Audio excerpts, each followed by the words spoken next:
Assalamualaikum warahmatullahi wabarakatuh. Nama saya Andi Arman, sebagai salah satu dosen di Fakultas Ekonomi dan Bisnis Universitas Muhammadiyah Makassar. Dan saya 0906126701. Semester ini saya dapat tugas mengampu mata kuliah perpajakan. Maka perkenankan saya untuk berbagi tentang mata kuliah tersebut. Capaian pembelajaran mata kuliah perpajakan itu, yang pertama, mahasiswa dapat menjelaskan sejarah perpajakan di Indonesia. Yang kedua, mahasiswa dapat memahami dasar hukum perpajakan di Indonesia, baik itu pajak penghasilan, pajak pertambahan nilai atau pajak penjualan barang dan mewah, pajak daerah, bea, dan materai. Samping itu, mahasiswa juga dapat mengenal subjek dan pajak penghasilan dan subjek pajak pertambahan nilai, serta mahasiswa mampu mengisi ISPT beserta turunannya, yaitu melakukan e-billing, melakukan e-filing, atau melakukan e-fin. Kemudian mahasiswa juga diharap mampu merencanakan perpajakan, tax planningnya, kemudian mengetahui syarat-syarat denda dan banding pajak.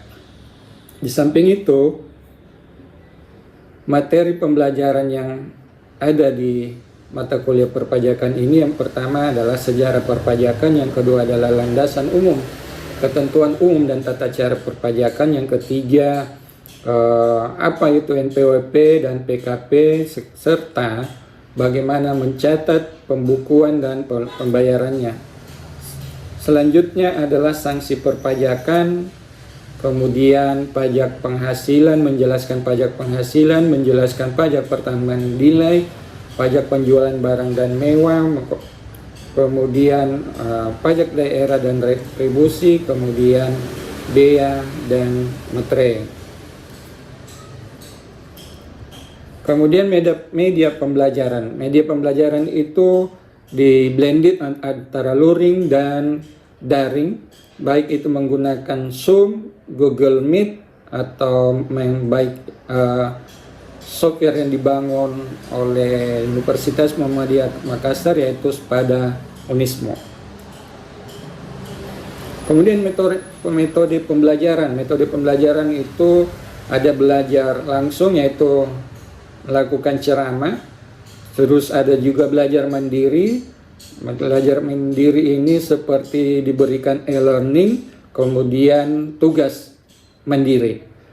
Ada juga pembelajaran tidak langsung terkait dengan studi kasus yang terjadi di perpajakan. Evaluasi dan penilaian. Evaluasi penilaian ini untuk mengetahui sejauh mana mahasiswa tadi mengerti, tadi yang mampu mengetahui pajak pertambahan nilai, pajak penghasilan, dan pajak bumi dan bangunan. Apa yang dinilai, apa yang dievaluasi adalah faktor kognitifnya, pengetahuan, efektifnya itu sikap, dan skillnya adalah keterampilan. Tapi dari itu yang terpenting adalah kehadiran, keaktifan mahasiswa dalam tatap muka perkuliahan. Kemudian kemampuan mahasiswa menyelesaikan tugas-tugas, kemudian tambah UTS dan ujian akhir semester. Adapun nilai-nilai yang diberikan ada yang tidak lulus, ada yang kurang, ada yang cukup, ada yang baik, ada yang sangat baik. Itu tergantung dari bobot nilai yang didapat. Bobot nilai itu dari 40 sampai 100. Jadi A, B, C, D, dan E. Tentunya yang dapat A adalah rentang nilai 80 sampai 100, yang dapat B 70 sampai 79, yang dapat C 50,09. Tentunya kita berharap mahasiswa mendapat nilai yang terbaik. Demikian pemaparan saya dan perkenalan saya tentang diri dan mata kuliah yang saya ampu. Assalamualaikum warahmatullahi wabarakatuh. Halo, kedengaran tidak? Iya, Pak.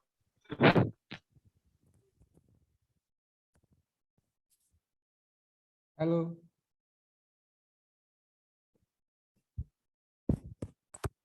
Kedengaran? Halo. Halo, kita tidak mulai kalau tidak kedengaran.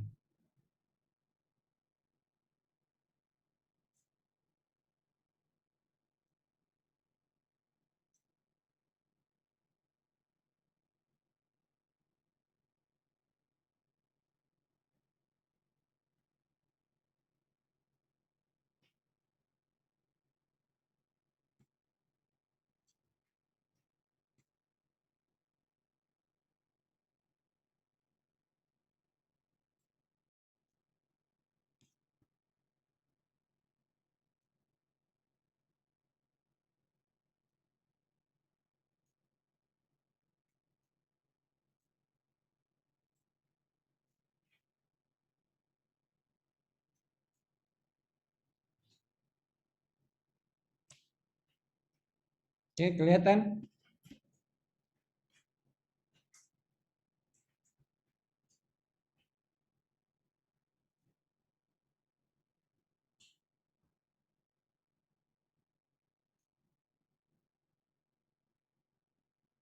Kelihatan ya?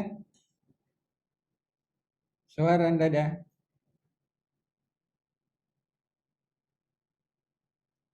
Saya punya suara didengar tidak?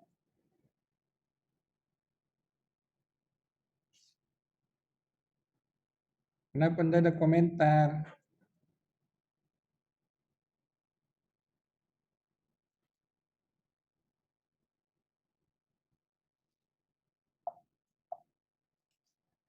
Halo, kenapa Anda ada komentar?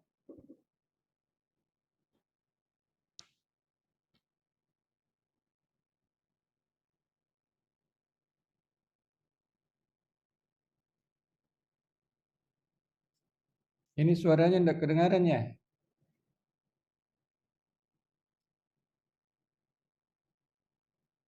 Halo.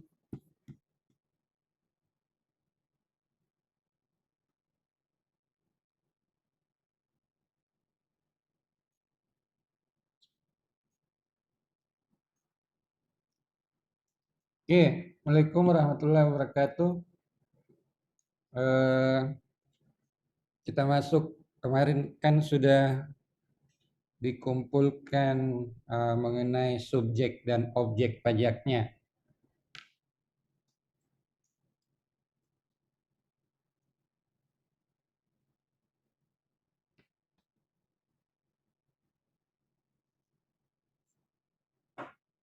Subjek dan objek pajak itu di pajak internasional ada, kalau lihat kemarin subjeknya itu kan ada orang pribadi, badan, dan BUT.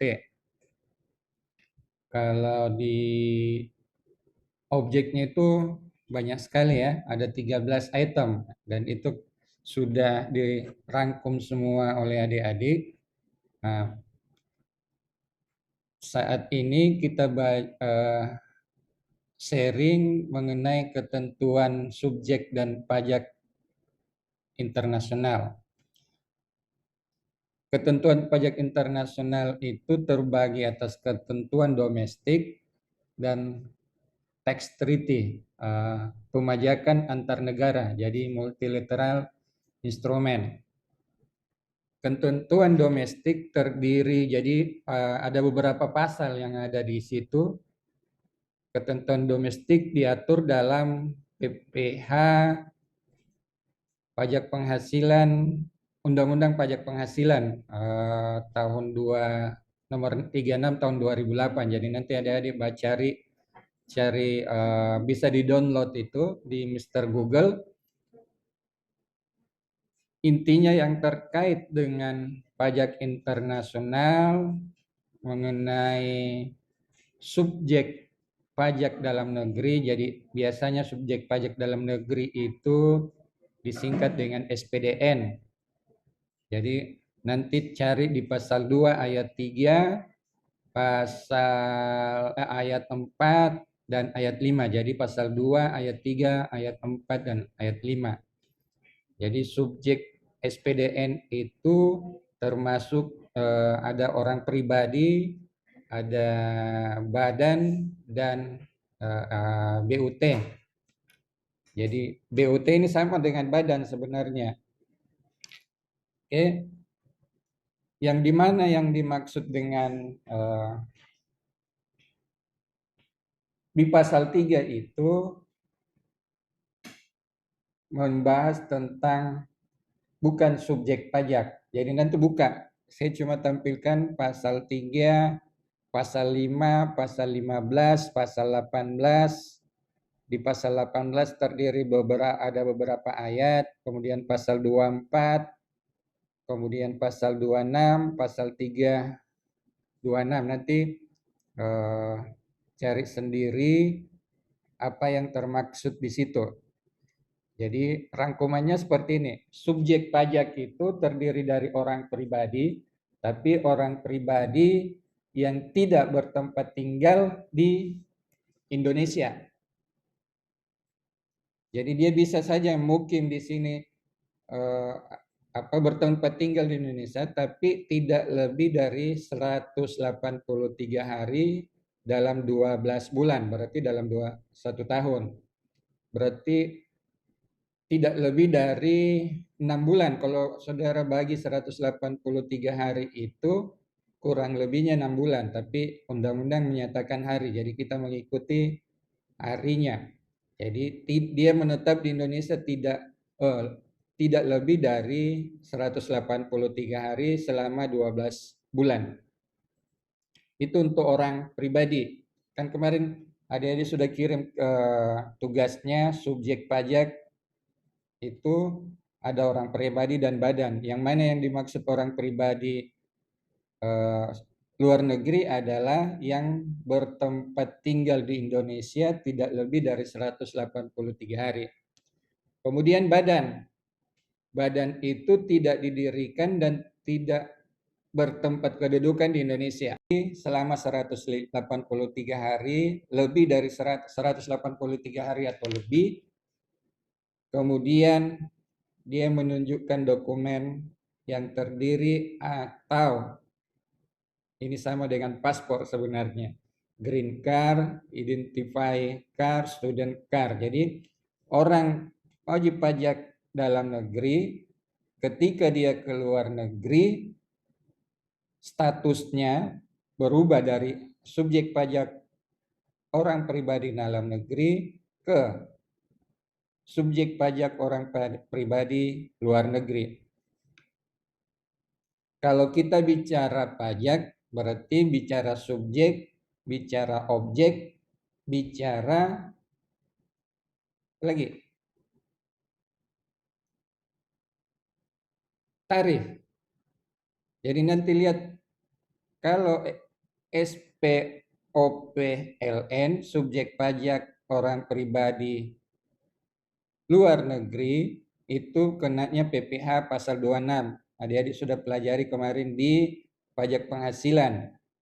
Kalau SPOPLN itu kenanya PPh pasal 26. Nanti cari kembali, buka kembali yang dimaksud dengan PPh pasal 26.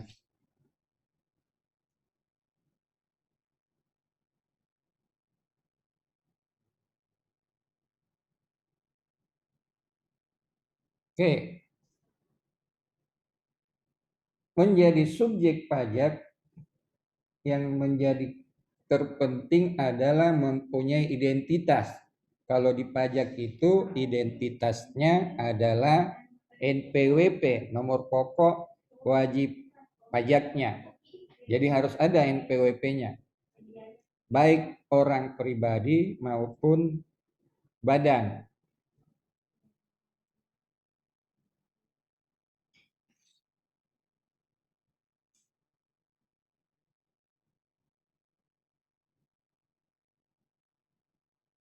Itu dari segi subjek. Sekarang dari segi objek, apa-apa yang dikenakan pajak. Ini berdasarkan pajak penghasilan pasal 5 ayat 1, ya. Penghasilan yang dikenakan adalah dari kegiatan dan dari harta yang dimiliki atau dikuasai oleh BUT. Kalau orang pribadi tadi penghasilan yang dikenakan dari gaji atau honor dan semacamnya.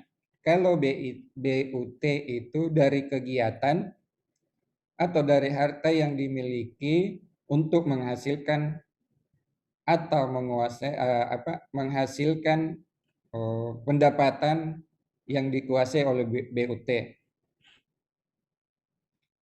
Itu terbagi atas dua. Yang pertama, penghasilan kantor pusat dari usaha kegiatan penjualan barang atau pemberian jasa dengan menjalankan yang disebut force act of attraction. Jadi ada dua kegiatan yang disebut force of attraction, dan yang kedua adalah effectively connected. Jadi di dalam effectively connected ini ada dalam pasal 26.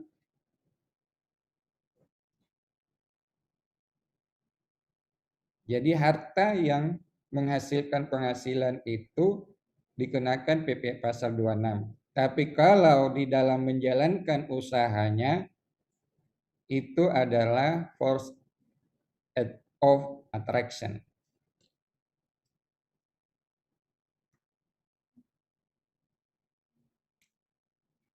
Jadi skemanya seperti ini, tercantum di pasal 2 ayat 4 untuk SP subjek pajak luar negeri.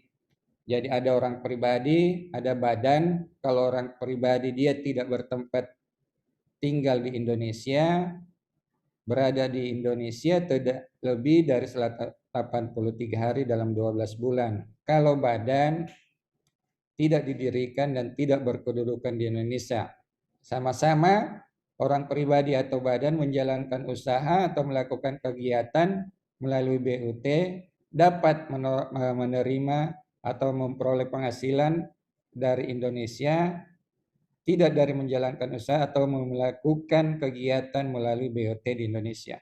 Itu yang dikenakan orang yang dikenakan atau subjek yang dikenakan PPH.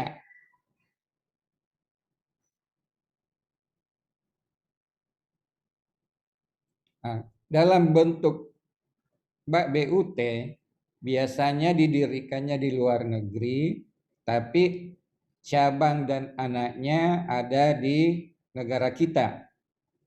Inilah yang namanya BUT, tidak didirikan dan tidak berkedudukan di Indonesia. Tidak didirikan itu berarti akte notarisnya bukan di Indonesia tapi di luar negeri. Cuma dia membentuk cabang dan membentuk anak perusahaan yang ada di Indonesia.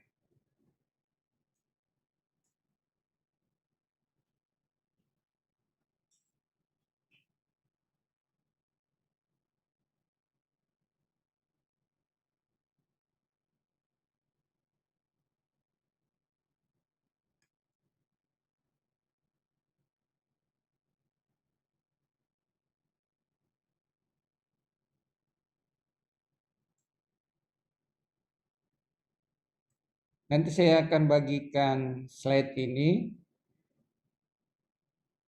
Jadi itu tadi yang di subjek. Kalau kita lihat di subjek itu tadi terbagi atas dua, force attraction dan effectively connected. Jadi ada hubungan kerja. Kalau force attraction ada usaha kegiatan. Biasanya hubungan kerja ini menghasilkan penghasilan berarti kayak gaji dan honor, berarti kenanya di PPh pasal 26. PPh pasal 26, kemarin adik-adik sudah belajar di pajak penghasilan, tarifnya berapa persen? Ada yang tahu?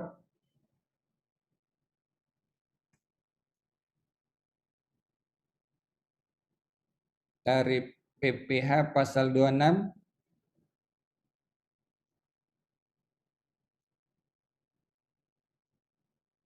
20% ya. Yang mau sharing dibuka moodnya. Halo.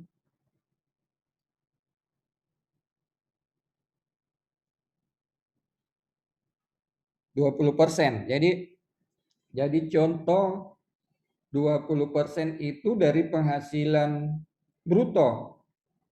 Kalau kita SPOPDN dalam negeri itu kan dari neto, gaji dulu dikurangi biaya jabatan, dikurangi PTKP, baru dapat penghasilan neto, baru kali tarif. Kalau SPOPDN tarifnya ada berapa?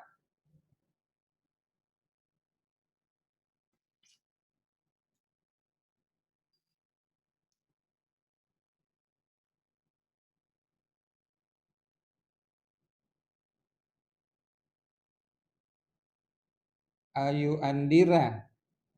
Ayu Andira mana? Andi Kartika. Wahyudin. Ayu Andira. SPOPDN subjek pajak orang pribadi dalam negeri itu tarifnya berapa?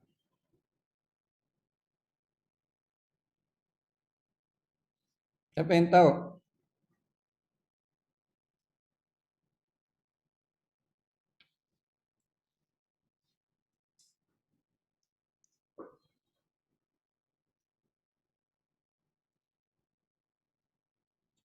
Siapa yang tahu?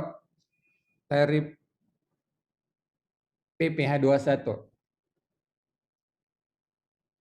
21 ini versusnya 26. Jadi ada yang dalam negeri, ada yang luar negeri. Kalau dalam negeri itu tarifnya progresif. Kalau luar negeri satu tarif. Progresif tapi satu tarif.